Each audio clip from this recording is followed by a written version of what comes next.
Bienvenidos a esta gran entrevista. De verdad que casi no podía dormir. Carl, bienvenido a Familia Viva. Gracias por tu tiempo. Muchas gracias. Primero quisiera rápidamente decirte cómo fue que te encontré. Este fue el primer libro que yo leí de Carl Honore. Sí. Siendo mamá o siendo papá es como un regalo para los papás para poder vivir una vida con más propósito y con menos aprisa. Y es que yo vivo en una ciudad en la que se vive muy aprisa. Sí. Déjame, le bajo un poquito acá. Perfecto. Entonces, yo lo que hice fue escribirle a Carl. Cuando acabé mi libro, yo le escribí y dije, este señor que escribió este libro, yo le tengo que escribir para agradecerle lo valiente que está haciendo de escribir sobre cosas de las que no se están escribiendo, porque estamos todos subidos en el tren de la prisa. Mi primer pregunta, Carl. Estamos viviendo una crisis mundial, una pandemia, es algo que nunca habíamos visto ni vamos a volver a ver tal vez. ¿No será que ya estábamos antes todos enfermos con otro virus, que era el virus de la prisa? Quiero saber qué piensas. Sí, efectivamente, el virus de la prisa. Carl, te voy a pedir un favor rapidísimo, perdóname que te interrumpa. ¿Le puedes bajar solo el volumen de tu Zoom? De mi Zoom. Lo apago. Para que nos ¿Así? escuchemos bien acá. Perfecto. Gracias. Tengo que subir un poco el volumen del móvil para escucharte mejor. Uf. Bueno, esto lo voy a tener que apoyar a mano. Bueno, sí, el virus de la prisa, claro. Yo creo que antes, capaz también durante, ojalá no después de la pandemia, hemos vivido un poco contagiados todos, ¿no? Por el virus de la prisa, que para mucha gente en muchas situaciones, cada momento del día había pasado a ser una carrera contra reloj, ¿no es cierto? Que vivimos siempre apresurados, corriendo, haciendo malabares con varias cosas al mismo tiempo, el multitasking, ¿no? La multitarea, distraídos, hiperestimulados. Y yo creo que hemos sacrificado en el altar de la prisa muchas cosas, ¿no es cierto? La conexión humana, la salud, el placer, la reflexión, la solidaridad. Y bueno, venimos pagando un precio altísimo a nivel individual, pero también a nivel colectivo. Y mi manera de ver un poco la pandemia obviamente es un golpe enorme, ¿no? Hay mucha gente que está sufriendo de muchas maneras, es un horror, es una película de terror, en muchos sentidos. Pero creo que también puede llegar a ser un punto de inflexión, ¿no es cierto? Porque nos ha obligado a ralentizarnos, a bajar las revoluciones. Y yo creo que mucha gente está en este momento reaprendiendo un poco el arte de la lentitud, de la reflexión, de la pausa, de la calma. Y yo creo que, espero, y también a la vez creo que este momento puede llegar a ser un momento de resetear el mundo, ¿no? La cultura, nosotros.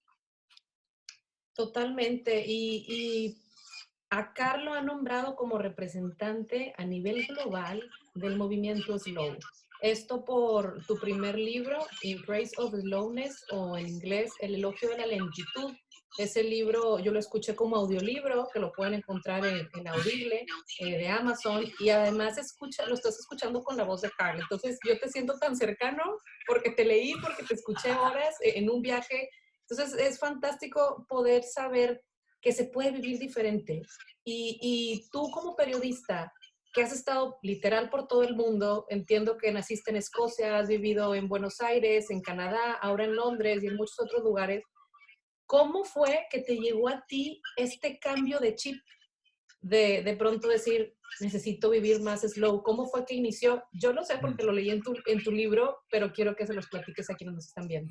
Sí, claro. Bueno, yo creo que cuando nos quedamos atascados en fast forward, se nos hace necesario un shock, alguna conmoción del sistema, alguna llamada de atención. Y para mucha gente ese shock llega en forma de enfermedad. O sea, es el cuerpo que nos manda el mensaje algún día, nos manda la factura diciéndonos que no aguanto más este ritmo te toca, no sé qué, un infarto, un burnout. Mi llamada de atención llegó en otra forma, ¿no?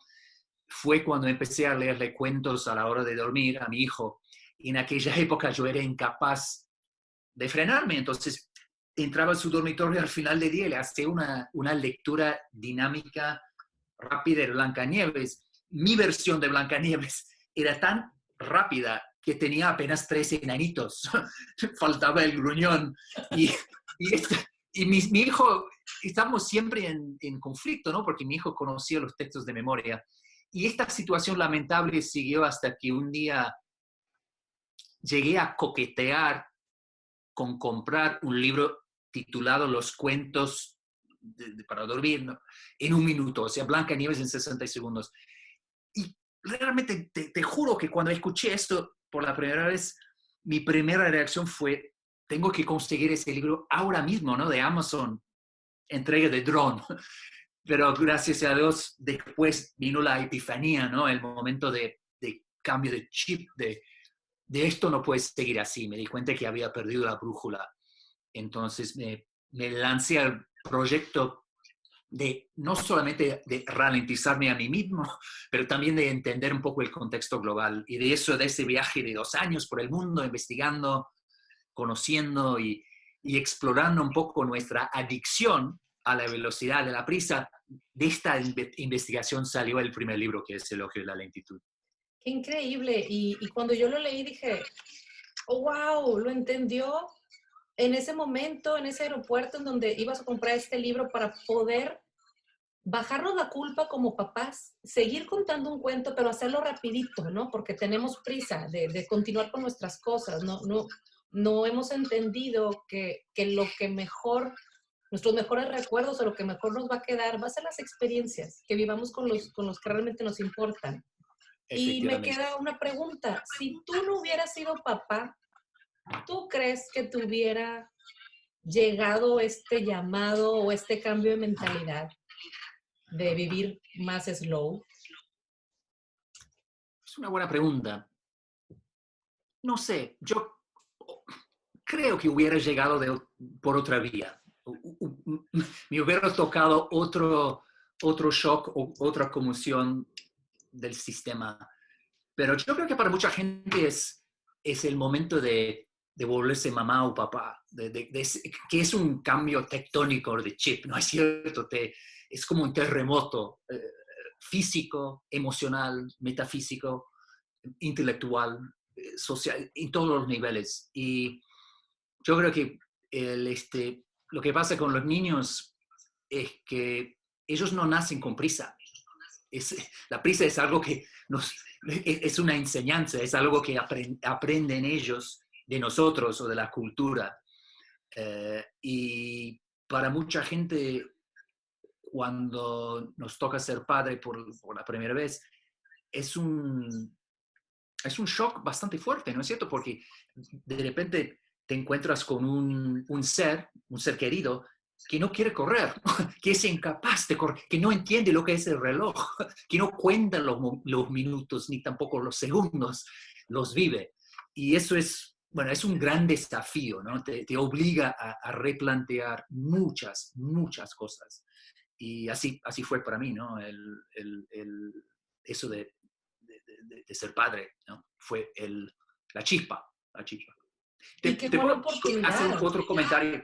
Quiero rescatar algo que dijiste antes cuando me hacías la pregunta. Se te escapó una palabra clave, que es la palabra culpa. Y yo creo que es capaz uno de los elementos más centrales, ¿no? De esta discusión alrededor del ritmo de vida, de la lentitud. Es la culpa que sentimos cuando intentamos desacelerar. ¿Y por qué sentimos tanta culpa? A mi juicio es porque la lentitud bueno, existe un tabú muy fuerte alrededor de la lentitud.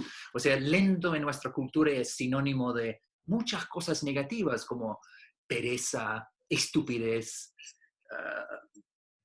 ser poco moderno, cosas peyorativas, ¿no es cierto? Y yo creo que este tabú hace que aun cuando nos morimos de las ganas de pisar el freno y bajar un cambio, que no lo hagamos, que no lo hagamos por culpa y también por miedo, por vergüenza, por estas emociones tan abrumadoras, ¿no es cierto?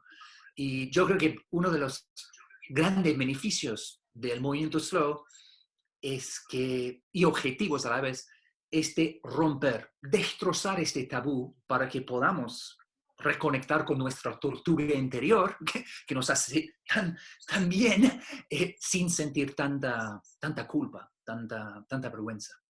¿Sabes qué? Qué interesante lo que dices. Hablando de la culpa, yo vivo en un país en el que la culpa es cultural.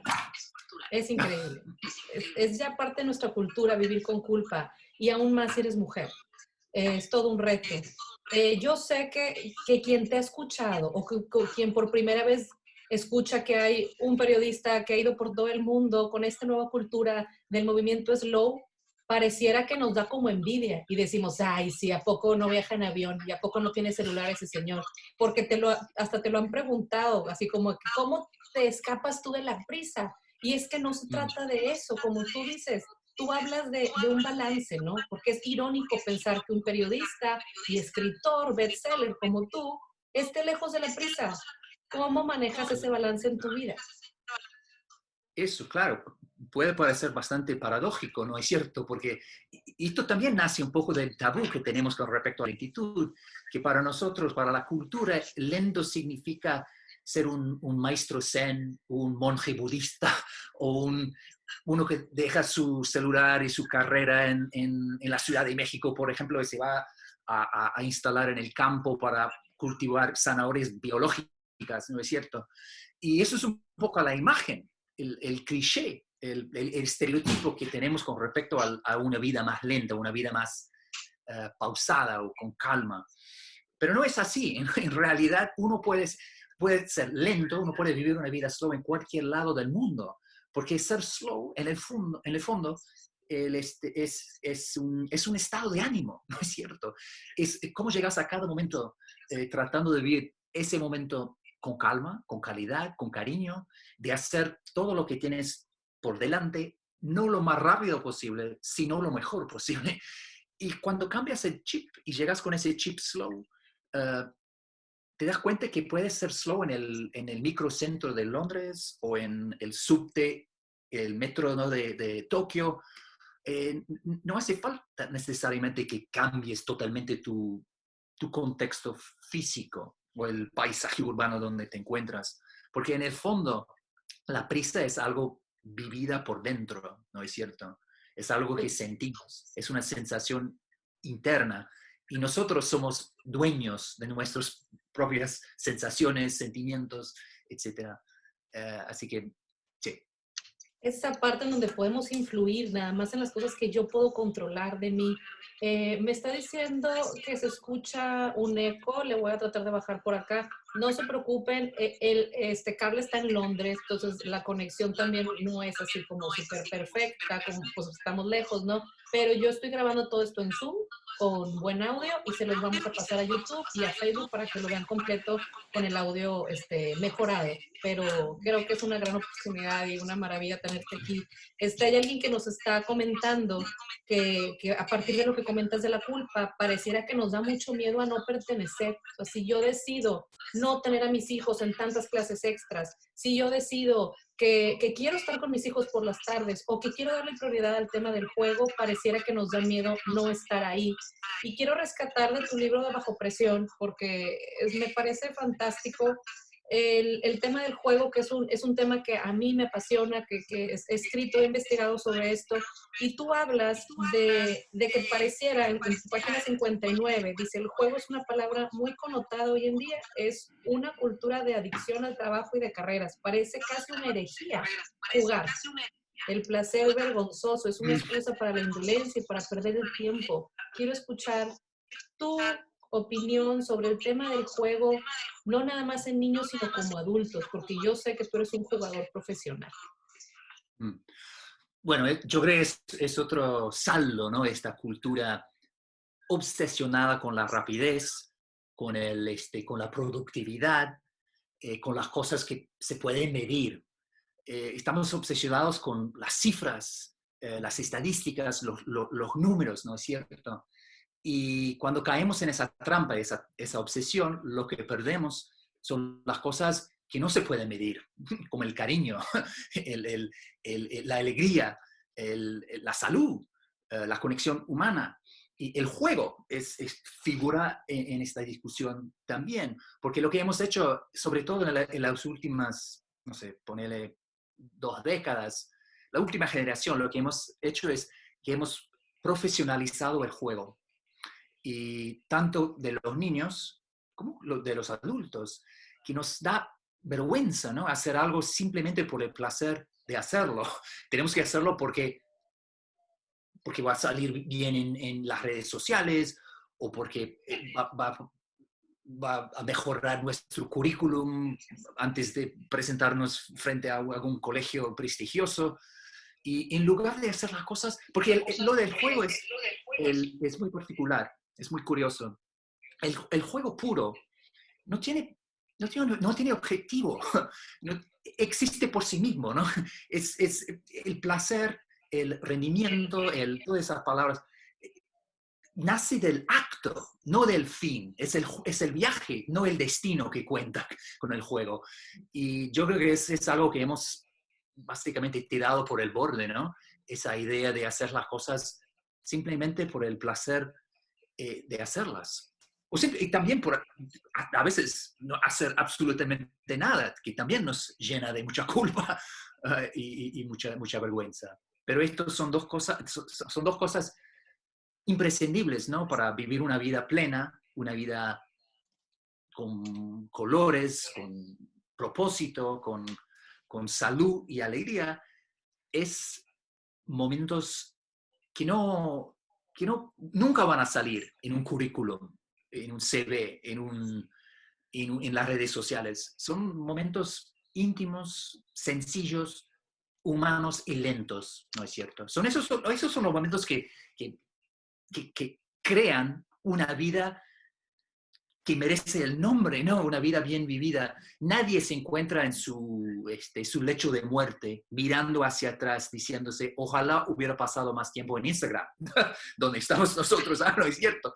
Ojalá hubiera pasado más tiempo en la oficina o viendo series en Netflix. No, lo que recordamos en esos últimos momentos, mirando hacia atrás, recalculando y evaluando un poco la vida que hemos vivido, son los momentos slow, los momentos lentos, los momentos que nacen a veces del aburrimiento, incluso que no son los momentos programados y que se pueden medir muy fácilmente, son los momentos más trascendentales.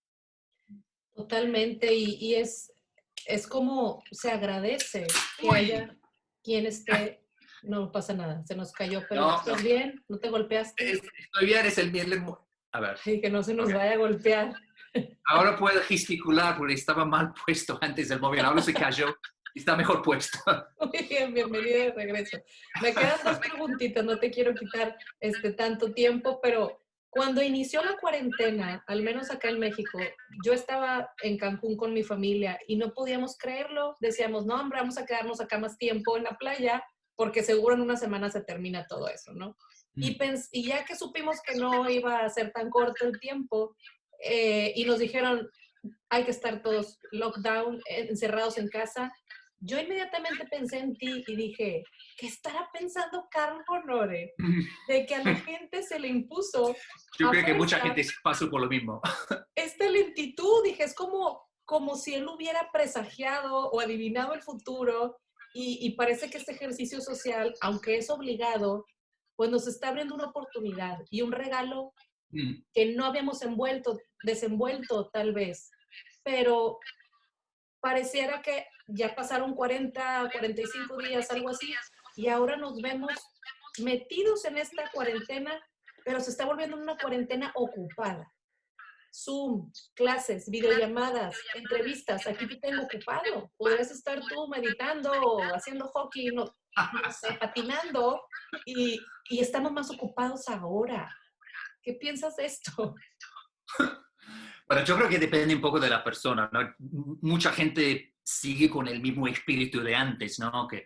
tú le das una agenda vacía, en lugar de festejarlo, corren para llenarla con otras Claro. actividades, más tareas, más distracción, más estimulación.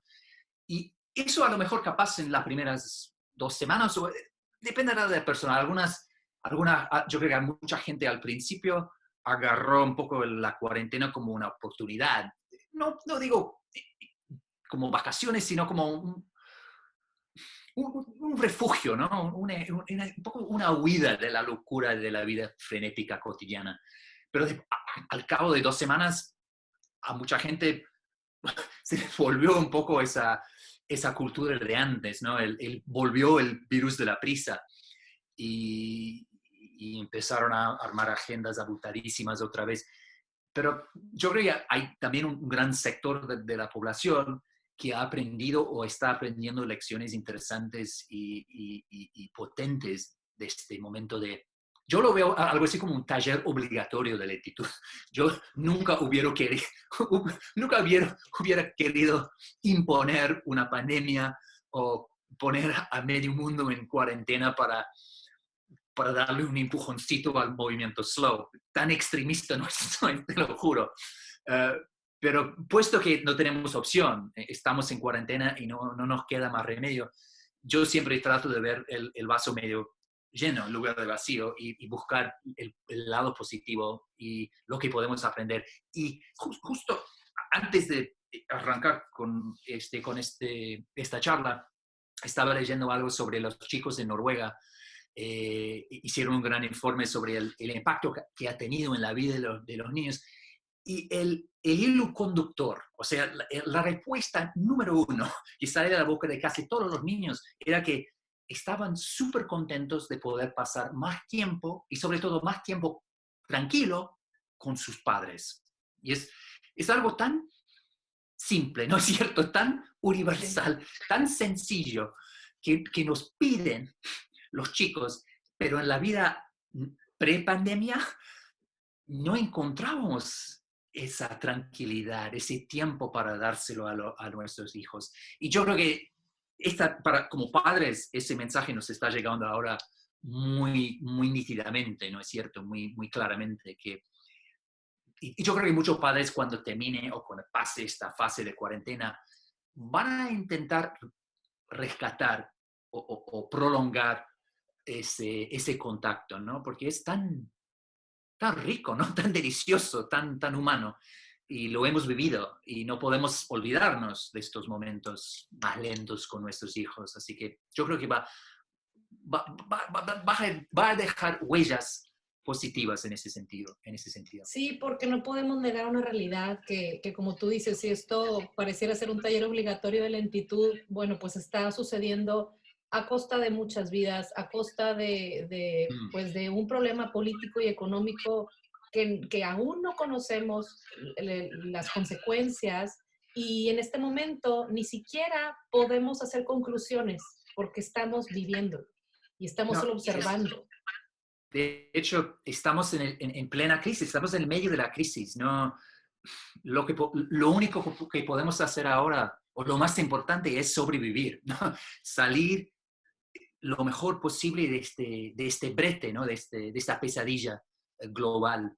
Y a mí me da un poco, no sé, me causa un poco de gracia si tú miras, por ejemplo, las redes sociales en ese momento, están llenas de futuristas y de expertos no solamente opinando, sino dándonos conclusiones concretas de cómo será el mundo después de la pandemia.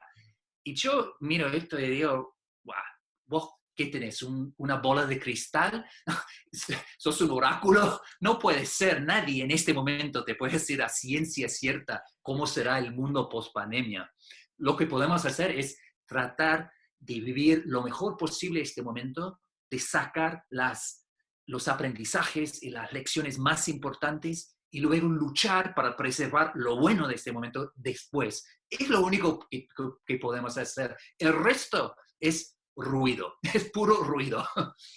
Es verdad, y es como hacer y hacia allá va ya cerrando nuestra charla, que una vez más te agradezco, qué tipazo, qué humildad la tuya de aceptar una charla con alguien desconocido del otro lado del mundo, pero gracias, y viéndome un poco, ya hablamos un poco de tu libro, pues, que te sacó al mundo entero, que fue El elogio de la lentitud. Hablamos un poco del libro Bajo presión, que si eres papá y no lo has leído, de verdad te lo recomiendo muchísimo.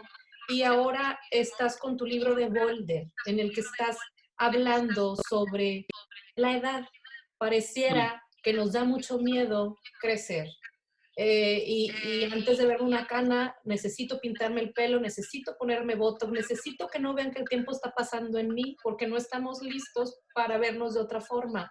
Y Mm. pareciera que la cuarentena nos está dejando vernos vulnerables, de alguna manera como desnudos, de las cosas que no necesitamos. Y, y, y esta oportunidad, como tú decías, de poder voltearnos a ver y arreglar cosas internas, es una oportunidad para quien la quiera tomar y quien no, quizá vuelva a su vida normal, que yo dudo que el mundo vuelva a ser normal como lo conocíamos antes. Y es que, ¿qué es lo normal? Entonces, mi pregunta va hacia, ¿será que esta cuarentena nos pudiera estar preparando mejor para hacer este aging, este avanzar en edad con mayor sabiduría y mayor experiencia? Yo, ojalá, yo creo que sí, pero también como decía antes, yo no tengo bola de cristal, así que no te puedo decir 100%, pero tengo la sensación de que vamos por ese camino, ¿no es cierto? Te salió una palabra muy importante, es que es vulnerable, ¿no? La vulnerabilidad. Yo creo que es algo también que se ha puesto sobre el tapete, es algo que se nota, incluso en los Zoom que hacemos en el trabajo ahora, suelen ahora arrancar con preguntas bastante importantes, como ¿cómo estás tú? Y la gente escucha porque quiere saber la respuesta y quiere compartir, hablar de su salud, de cómo están las preocupaciones que tienen por sus abuelos, sus padres, etcétera. Nos estamos exponiendo de una manera nunca vista, ¿no? Nos estamos poniendo mucho más vulnerables. Y esto me parece muy, muy sano, ¿no? Porque la sociedad de antes era una sociedad muy individualista, muy consumista, muy superficial y muy poco solidaria. O sea, estamos todos encerrados en nuestras propias burbujas, ¿no? De consumo, de trabajo, de preocupación, de ansiedad. Y lo que ha hecho, a mi ver, la pandemia es que ha derrumbado esas barreras, ¿no es cierto? Y nos sentimos, yo creo que, aunque estamos muy separados físicamente en este momento, yo creo que en muchos sentidos nos sentimos un poco más cercanos, ¿no? A nivel emocional, de alma. Y yo creo que, o espero que mantengamos un poco esa vulnerabilidad porque el ser humano es vulnerable a cualquier edad, ¿no es cierto? Y tenemos vulnerabilidades, tenemos debilidades, tenemos necesidades, ¿no? Necesitamos a otra gente y eso es algo que yo creo que es otro descubrimiento que mucha gente está haciendo, es lo imprescindible que es el otro, tener a gente a tu alrededor, tener contacto físico con otros seres humanos. No somos individuales, somos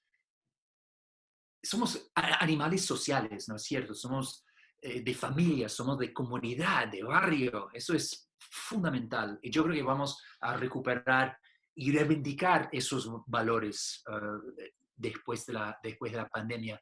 Y esto se me viene me pasa por la cabeza un proverbio africano que subraya un poco todo este fenómeno de vulnerabilidad y hace un poco el nexo entre la vulnerabilidad y la rapidez y la lentitud. Y el proverbio es algo así como, si quieres ir rápido, ve solo. Si quieres ir lejos, va acompañado. Y yo creo que es clave, clave. Es un poco una de las piedras angulares del movimiento slow, es la solidaridad, de hacer las cosas de manera colectiva, con los demás, ¿no es cierto? Y yo creo que eso será una consecuencia de esta pandemia, que reaprendemos un poco el arte de ser vulnerables y de ser solidarios. Y son dos cosas que van de la mano, ¿no es cierto? Te escucho muy motivado, se escucha ruido, motivado o sensible con el tema de la generosidad, que es fundamental. Pareciera ser como el último eslabón que si no logramos conectarlo, entonces no habrá mucho aprendizaje de esto que está pasando. Quisiera saber, y es una pregunta que a lo mejor no tienes que contestar, seguro en tu soledad de estas semanas, has estado escribiendo y pensando cuál es tu siguiente libro.